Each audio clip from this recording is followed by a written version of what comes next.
Motorcar Nut here with another great video. Today I'm going to show you how to air up with a portable compressor so you don't have to rely on wherever you're going to use their compressor. If it broke or you got super long lines, you can get a compressor like this, a portable compressor like this. I have another video. I actually tested it. It's a great compressor. Simple to use. Would you come up here? You already put it on. It's a self-locking valve that you don't even have to touch it. You lock it on there.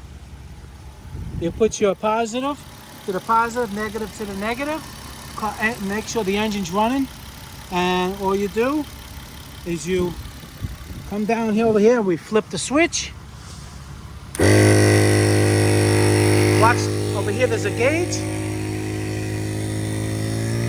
You watch your gauge. You put it up to whatever pressure you like on the normal highway, and you're good to go. Great little thing, and you're always on your own, especially you're in places where they don't have air, so you're not afraid about going anywhere.